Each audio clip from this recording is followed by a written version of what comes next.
परंतु मी स्वतःला धारकरी मानत नाही. का मानत नाही? लाज वाटते म्हणून नाही मानत. मी त्याच्यासाठी पात्र नाही. का पात्र नाही? की धारकरी कसा असावा माहितीये का? ज्याने आयुष्यात कधीच व्यसन केलं नाही तो गुन्हा आहे माझा. परंतु धारकऱ्यांना दानपट्टा, भाला आणि तलवार या तिन्हीपैकी म्हणजे तिन्ही शस्त्र अगोदर चालवता यायला पाहिजे आणि धारकरी हा निडर असावा. त्यामुळं मी छत्रपती शिवाजी महाराज आणि धर्मवीर संभाजी महाराज यांच्या पायाची फक्त एक पाय थोडा आहे आणि त्यांच्या पायाशी स्वतःला लोटलेला एक सेवक आहे. धारकरी ज्या वेळेस माझ्या अंगात ते गुण मी स्वतः घेईन, नियमित व्यायाम करेल, नियमित शस्त्र चालवणं शिकल, त्यावेळेस मी स्वतःला अभिमानाने धारकरी म्हणत. आता धर्मवीर छत्रपती संभाजी महाराज कोण होते? ज्यांची आई वयाच्या दुसऱ्या वर्षी वारली, ज्यांच्यावर दुःखाचा डोंगर पसरला ते शंभूराजे, ज्यांनी वयाच्या 9व्या वर्षी आग्र्याला स्वतःचा पराक्रम दाखवून दिला ते शंभूराजे, ज्यांनी वयाच्या 15व्या वर्षी 10,000 सुभेदारांचं नेतृत्व केलं ते शंभूराजे, ज्यांनी वयाच्या 19व्या वर्षी संत तुकाराम महाराज यांची जाणारी पालखी तिला संरक्षण दिलं आणि वारकऱ्यांचा खणखणता टाळ आणि वारकऱ्यांची गळ्यातली मळ ज्या आहेत ते शंभूराजे, आणि ज्यांनी वयाच्या 32व्या वर्षी औरंगजेबाचा गर्दन टाळ ते म्हणजे शंभूराजे. आता शंभूराजे आणि शिवाजी महाराज म्हणजे काय? महाराष्ट्राची परिस्थिती जाणवायची असेल तर मी सांगून आणि मी इथं बोलून परिणाम होणार नाही. कारण की का मी खरं सांगतो का खोटं सांगतो याच्यावर सर्वांचा विश्वास बसणार नाही. महाराष्ट्राची परिस्थिती काय होती याचा अभ्यास प्रत्येक इथल्या तरुणांनी, इथल्या मुलांनी, इथल्या महिलांनी, इथल्या वडीलधाऱ्यांनी शिवछत्रपती वाचायचे. शिवछत्रपती फक्त लढाईपुरते मर्यादित नव्हते, तर शिवछत्रपतींकडून व्यापार कसा करायचा, शिवछत्रपतींकडून निष्ठा कशी बाळगायची. शिवछत्रपतींचं एक तत्व होतं, ते तत्व म्हणजे माझी भूमी आणि माझं राज्य. ते कसं मिळवायचं, इथले लोक कसे विश्वासात घ्यायचे, इथला तरुण कसा घडवायचा, इथल्या भूमीच्या संरक्षणासाठी वेळपर्यंत जीव कसा द्यायचा, या हिंदवी स्वराज्यासाठी जे जे प्रयत्न करता येईल ते निष्ठेने, निस्वार्थीपणाने आणि कुठल्याही प्रकारची लाचारी न घेता, मराठा या नावावर कलंक न लागता कसं कार्य करायचं हे शिवछत्रपतीकडून शिकायचं. शिवछत्रपती फक्त लढाईपुरते मर्यादित न ठेवता प्रत्येकाने शिवछत्रपती डोक्यावर घेऊन न नाचता डोक्यात घ्यावे, त्यांचे गुण आचरणात आणावे आणि हे गुण तंतोतंत शंभूराजांनी आचरणात आले. शंभूराजांना बदनाम केलं काही अभ्यासकांनी, काही त्यांचा फायदा असेल त्यामध्ये, काही संघटनांनी, परंतु शंभूराजांना इतके दिवस बदनाम केलं तर याचा कोणीतरी इथल्या माझ्या बांधवांनी, इथल्या माझ्या मायबावलींनी, मुलींनी किंवा इथल्या वडीलधाऱ्यांनी कधी विचार केला का आपले राजा अरे शिवछत्रपती ज्यांनी लाखो वर्षाची, लाखो न म्हणता हजारो वर्षाची गुलामगिरी अशी पायाखाली तुडवली आणि इथला मराठा म्हणजे एक जात नव्हे, हा एक गैरसमज दूर करतो. मराठा म्हणजे 18 पगड जाती आणि 12 बलुते तळ एकत्र घेऊन या स्वराज्यासाठी नव्हे तर या हिंदवी स्वराज्यासाठी, इथल्या रयतेसाठी, इथल्या गोरगरिबासाठी, इथल्या गायीसाठी, इथल्या हिंदू धर्मासाठी, इथल्या मंदिरावरच्या कळसासाठी, इथल्या दारातल्या तुळशीसाठी, इथल्या माझ्या माऊलीसाठी लढले. 18 पगड जाती आणि 12 बलुते तळ ते सर्व शिवछत्रपतींनी मराठा या नावाखाली चोरले आणि या स्वराज्यात मिळवले आणि या सर्व लढले. मराठा म्हणजे फक्त कुठली जात नव्हे, कुठली संस्थापक म्हणजे कुठले पद, कुठला पक्ष नव्हे, तर मराठा नावाचा खरा अर्थ हा आहे. आणि मराठ्यांचं राज्य फक्त महाराष्ट्रापुरतं मर्यादित नव्हे, तर मराठे पाकिस्तान पर्यंत, कराची लाहोर पर्यंत गेलेले, पानिपत पर्यंत मराठे गेलेले. आणि ज्याचा गैरसमज असेल पेशवे वगैरे लढले, अगोदर इतिहासाचा अभ्यास करा स्वतःच्या डोक्याला आणि या मेंदूला तांबड्या पेशा, पांढऱ्या आपल्या मेंदूमध्ये ज्या पेशा आहे का त्यांना स्वतः प्रत्येकाने झोपताना प्रश्न विचारा. अभ्यास केल्याशिवाय काय चूक, काय बरोबर, काय योग्य, काय अयोग्य हे आपल्याला ठरवायचा अधिकार नाही.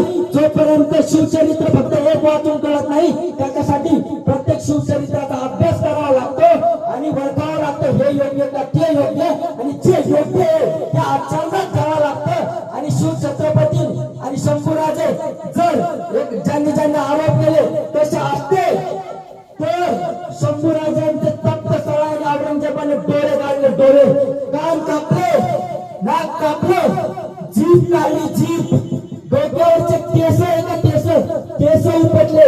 म्हणजे आतापर्यंत ज्या हिंदवी स्वराज्याच्या राजाच्या पुत्राने या शरीरावर जो शाही पोशाख घातला होता का त्या पोशाख काढून औरंगजेबाने या शंभूराजांना विदूषकी झबले घातले, विदूषकी झबले. म्हणजे एवढी यातना, एवढी हाल, एवढी अपेक्षा तुमच्या माझ्या पण वाट्याला येणार नाही. तुमची माझी पण उद्या मी मेलो, तुम्ही मेले तर तुमची माझी पण मग घरचे किंवा मित्र परिवार चांगल्या प्रकारे काढी. पण कलंक या महाराष्ट्रावर, फक्त मराठ्यावर नव्हे तर महाराष्ट्रावर, या हिंदूवर ज्यांच्यावर त्यांचे हुक्क आहे त्यांच्यावर एक कलंक आहे. साधी त्या औरंगजेबाच्या भीतीने 8 लाख सैन्याचे फौज घेऊन आला होता तो दिल्लीहून इथे बाहेर देशातला. त्याच्या भीतीने त्यांनी कोणाला अंत्ययात्रा काढून दिली नाही. आखर शेवट शंभूराजांना हार करून मारलं. हा इतिहास लपवला. माझं खोटं वाटत असेल तर प्रत्येक इथल्या लहान गोपालांनी अभ्यास करा आणि स्वतःच्या डोक्यात विचार करा, डोक्याचा इतिहास भरा. खोटं वाटत असेल तर मन खरं काय खोटं काय याची विचारणा करा. एवढे हाल शंभूराजांचे केले तरी पण शंभूराजे फितूर झाले नाही, लापरवाह झाले नाही. का झाले नाही? का तुमच्यासाठी, माझ्यासाठी, माझ्या या मावल्यासाठी, माझ्या या भगव्या ध्वजासाठी, या गायीसाठी, घरातल्या दारातल्या तुळशीसाठी, मंदिरावरच्या कळसासाठी. आणि आपण ते विसरतो. का विसरतो? त्याचा पण एक गैरसमज दूर करतो.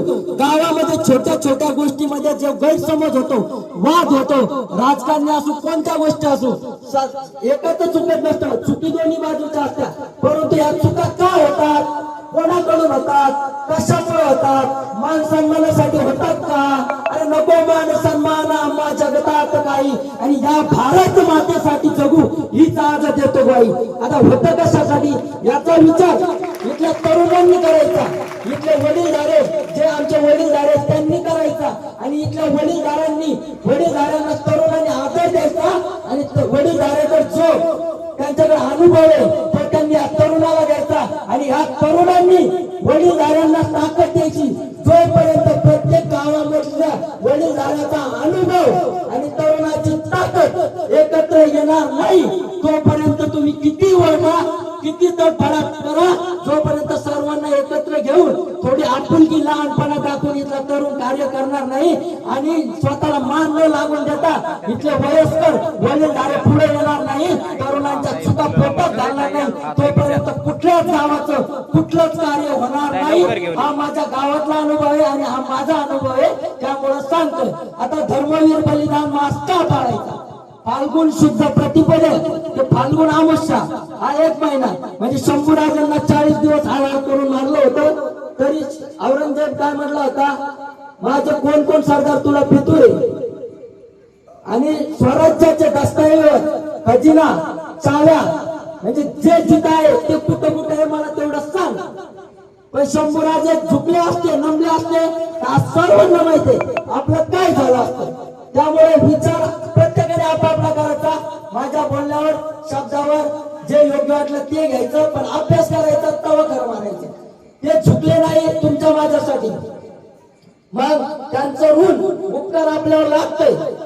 गावामधील वाद तंटे छोट्या छोट्या गोष्टी दूर ठेवायच्या आणि आपल्यावर ठीक आहे प्रतिष्ठान म्हणून नव्हे, काहीतरी संघटना म्हणून नव्हे, पक्ष म्हणून नव्हे, तर शिवराय आणि शंभूराजे रयतेचे राज्य होतात ना, बरोबर आहे ना.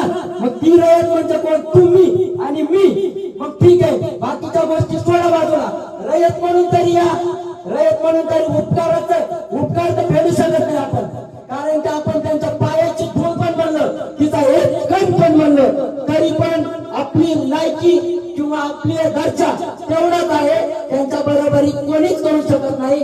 बॅनर लावा, काही छापा, त्यांची बरोबरी मी करू शकत नाही. आता आतापर्यंत कोणी करू शकत नाही. त्यांची बराबरी नव्हे पण त्यांचे गुण आचरणात आणू शकतो आणि त्यांचे पायी होऊ शकतो, सेवक होऊ शकतो. आता त्यांनी एक कार्य केलं तुमच्या माझ्यासाठी, मग आपल्याला या मुलावर संस्कार कसे घडवायचे, त्यामुळे या मुलांना शिवचरित्र, शंभूचरित्र, पुढच्या बलिदान मासला शंभूराजांचं चरित्र दररोज 2 पान वाचून सांगायचं आणि त्यावरचे प्रश्न उत्तरे त्या मुलांना त्यांच्या डोक्यात भिनले पाहिजे आणि डोक्यात पण गेले पाहिजे.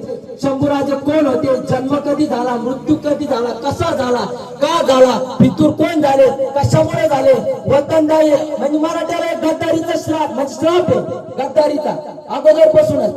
मग आता ती गद्दारी आपण बदलू शकतो का, मग हा पण विचार करायचा.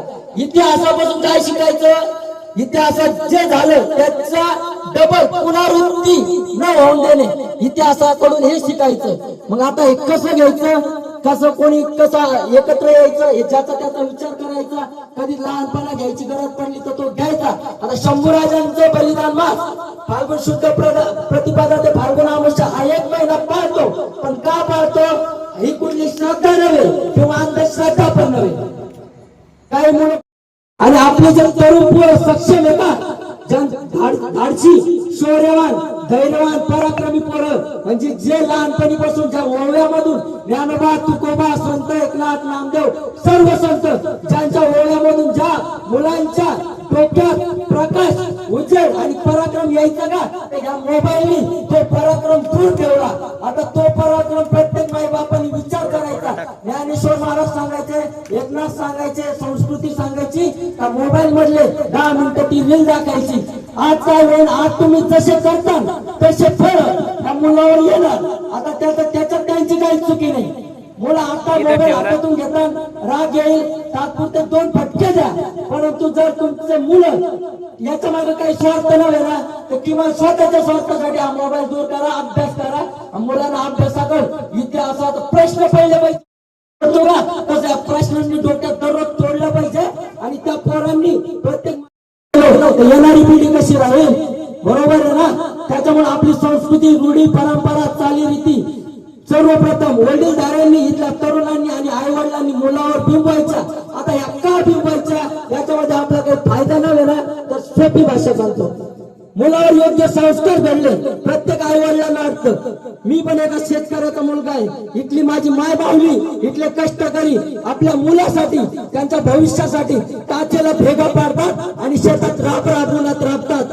गुणतानाचा विचार करत नाही. का विचार करत नाही, माझ्या मुलांनी काहीतरी व्हावं, मोठं व्हावं, काहीतरी कार्य करावं. मग या मुलांना योग्य संस्कारच घडले नाही.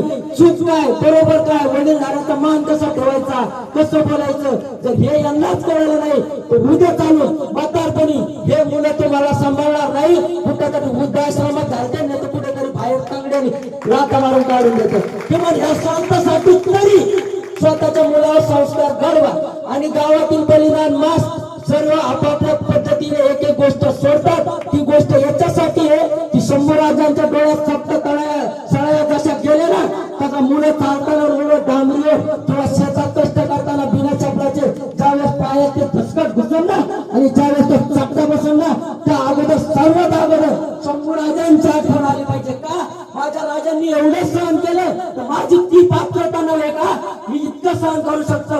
हे बलिदान मास याच्यासाठी की स्वतःच्या आणखी काय पात्रता आहे, मी खरंच पराक्रमी आहे का, मी लोकांना टाकतो म्हणून पराक्रमी आहे. स्वतःची पात्रता ओळखण्यासाठी हे बलिदान मास.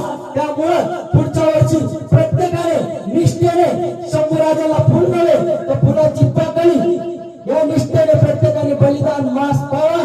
कडव्या मनाने, तसेच शिवजयंती असो, कुठला कार्यक्रम असो, सर्वांनी एकत्र या, एक विचार करा. ज्यांचे विचार पटत नसेल पण असं नाही करायचं, असं करायचं, मग असं नाही झालं तर असं का करायचं, आणि आपण असं नाही केलं तर असं केलं तर काय होईल, या सर्वांनी अगोदर विचार करायचा. जर सर्वांचं मत एकीकडे चांगलं मत असेल आणि थोडं मत कमी येत असेल तर त्यांनी कुठली लाज न वाटून देता, माझ्या मनासारखं झालं नाही असं न म्हणता लहानपणा घेऊन आनंदाने डीजेवर चांगला नाचत नाही. आता डीजेवर नाचण्याचं एक वैशिष्ट्य सांगतो. डीजेवर नाचण्याचे कार्यक्रम बंद का व्हायला त्याचा एक गैरसमज आहे. आता एक गैरसमज दूर झाली नाही तर प्रत्येकाच्या मनात एकमेकाविषयी विरोध राहील आणि एकमेकाला बोलले नाही तोपर्यंत हा व्यक्ती माझ्याविषयी आणि मी त्या व्यक्तीविषयी त्याच्या जवळ सांगतो, पण माझं धाडस होत नाही. मी त्याला बोलू त्याला बोलू, याच्यापाशी बोलण्यापेक्षा याला बोल ना. जे नातं तुटलेलं ते तरी जवळ येईल, जो गैरसमज झालेला थोडा लहानपणा घेऊन बोल, तो गैरसमज तरी दूर होईल. आता शिवजयंतीमध्ये हा प्रकार आहे, परंतु शिवजयंतीचे डीजे बंद होण्याचं कारण आपले सण उत्सवात तारखेने करा आणि तिथीने करा, कारण की तो आपला अभिमान आहे, ते आपण केलेच पाहिजे. परंतु हा याचा पण एक नियम पाळला पाहिजे. व्यसन केल्याने काय होतं माहितीये का, थोडा एखाद्याला धक्का लागला ड्रिंक वाल्यामुळे की काय होतं माहितीये का, आपला आहे आधीच मराठ्यांचं क्षेत्रीय रक्त गरम, आपण काय करतो धक्का लागला की कुठलाच विचार न करता डायरेक्ट पाहून बोलतो. म्हणजे या गोष्टीमुळे काय होतं, गावाचं नाव खराब होतं, कार्यक्रमाचं नाव खराब होतं आणि त्यांना पण चांगलं वाटतं. हा गैरसमज आतापर्यंत तुमचा एवढा धाडसाने कोणी दूर केला नसेल, पण मी याच्यासाठी केला की कोणाच्या डोक्यात एखाद्या विषयी थोडा मतभेद प्रत्येकाचा होतो आणि प्रत्येकाचा होणार, कारण की हा स्वाद आहे या गोष्टी होणार. परंतु हा गैरसमज दूर करावाच लागणार. कधी लहानपणा घ्या, कधी मोठापणा घ्या आणि प्रत्येक कार्यकर्त्याला अगोदर स्वतःला झोपून द्या. म्हणजे त्या मुलांना मी पुढे पाठवलं तसं नाही चालणार.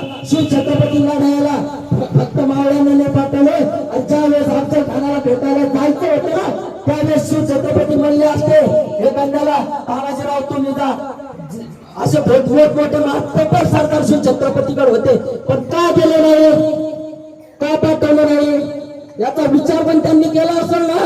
मग याचा अभ्यास करावा लागेल.